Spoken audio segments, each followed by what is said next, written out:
Welcome to The Explainer. Today, we're diving straight into Lecture 23A of the series, and honestly, we are looking at something truly epic in scale. We're unpacking ancient Islamic prophecies, specifically 7th century narrations from Imam Ali that detail an absolute earth-shaking military campaign across the Mediterranean, not to mention the dramatic convergence of 3 massive banners in the end times. So this isn't just a look back at history. We're talking about texts that outline a staggeringly detailed prophetic future. Let's get right into it. Here is our agenda for today. First, the Acre fleet and Euphrates battle. 2. The fall of Constantinople. 3. The march to Rome. 4.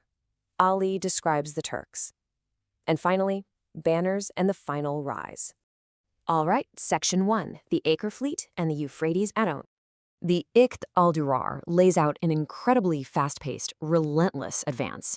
It starts on the coast of the Mediterranean, with the Mahdi ordering the construction of exactly 400 ships at Acre. From there, the action moves inland to a fiercely bloody clash at Tarsus in the Euphrates River. The texts literally say the battle is so severe that the river's water actually changes color with blood. Defeated, the Romans fall back to Antioch, but the Mahdi pursues them right to the Dome of Alabas. At this point, the king of the Romans is essentially cornered. He's forced to sue for a conditional truce, agreeing to pay tribute just so he isn't forced to completely abandon Roman lands. The Mahdi agrees, and everyone remaining in Roman territory comes out as captives. Now, what's really staggering here is the sheer, overwhelming scale of the opposition the Mahdi's forces are facing.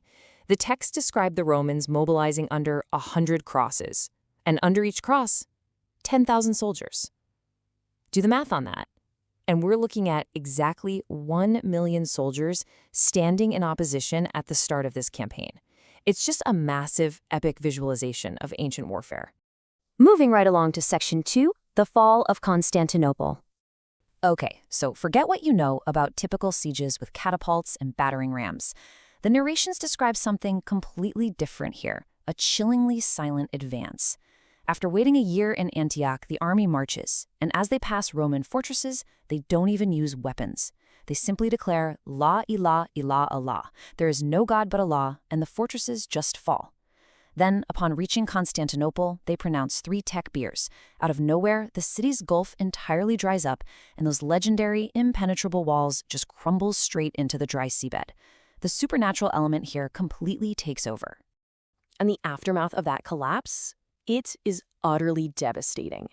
The ancient texts coldly and precisely record that 300,000 fighters are killed in the immediate fallout of the city's defenses failing. This really brings to life the epic conquest tropes you see throughout these prophetic texts. From the ruins of Constantinople, 3 massive treasures are extracted: immense hoards of gold, silver, and 70,000 virgins from the Dar al-Balat, the house of the court. The text explicitly notes that the wealth is so immense, so completely uncountable, that the soldiers literally have to divide it using sieves.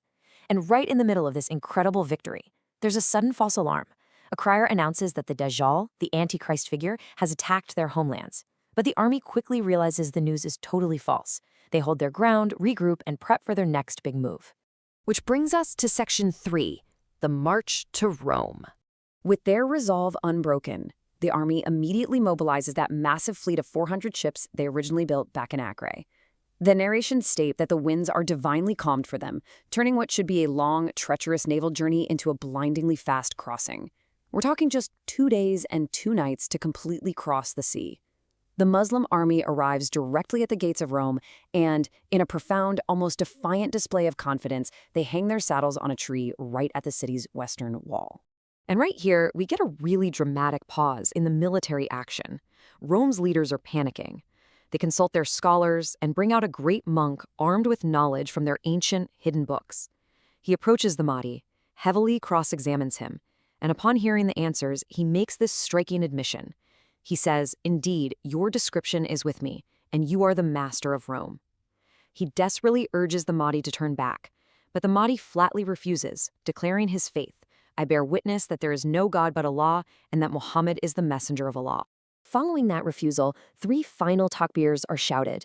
And the texts say, Rome literally shatters like a pomegranate scattering its seeds. When you compare this to Constantinople, the scale of Rome's fall is on a whole other level.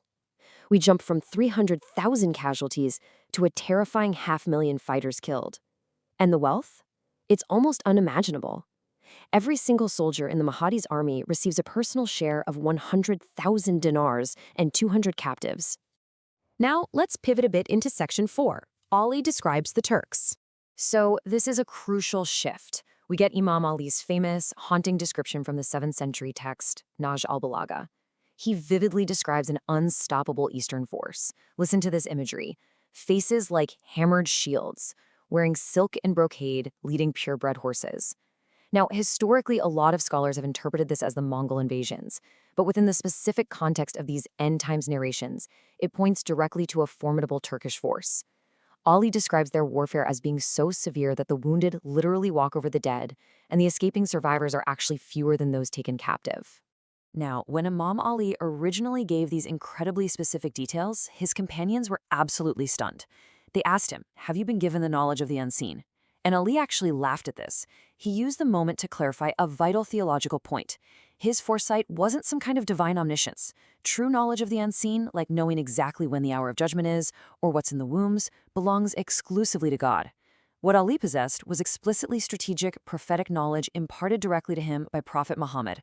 Building on that prophetic knowledge, texts like Al-Jafr lay out a chillingly specific sequence for the region of Turkey. It starts with a period of societal transgression, specifically turning against the Quran and oppressing Islamic practice. This is closely followed by divine warning signs, which are explicitly noted as earthquakes in the eastern part of the region. These tremors essentially serve as a precursor. They lead directly into a massive end-times conflict, which ultimately prompts the Mahdi's very first campaign to tie a banner, target, and decisively defeat this Turkish force. And that leads us perfectly into our final segment, Section 5, Banners and the Final Rise. The ancient texts lay out this catastrophic three-banner conflict. It's a total collision course. You have Force 1, the black banner of the Turks. Force 2, the yellow banner of the Berbers, designated for Ibn Abbas. And Force 3, the banner of the Sufyani, representing forces from the Levant. These three distinct, massive armies are prophesied to violently converge at one specific location, known in the texts as Al-Azraq. The brutality of this specific convergence at Al-Azraq is isolated in the text for a reason. It notes that a staggering 60,000 fighters will be entirely wiped out in this one single devastating battle. And out of all this immense bloodshed, the text prophesies that the Sufyani will be the one who initially claims victory. Right in the thick of all this prophesied chaos, Imam Ali provides a really poignant piece of poetry addressed directly to his son, Hussein, and this serves as the ultimate anchor for believers. He says, "O my son, when the Turks boil, wait for the wilayah of a Mahdi who will rise and be just." It's a crystal clear signal. When the geopolitical situation in the East reaches its absolute boiling point, the true Mahdi is about to emerge and restore order.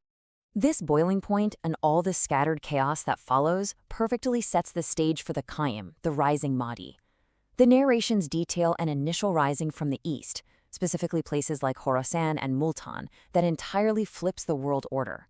The once unstoppable, now scattered banners of the Turks are decisively defeated. The oppressive ram is killed, and finally, the awaited, previously unknown Imam of Honor fully emerges onto the world stage.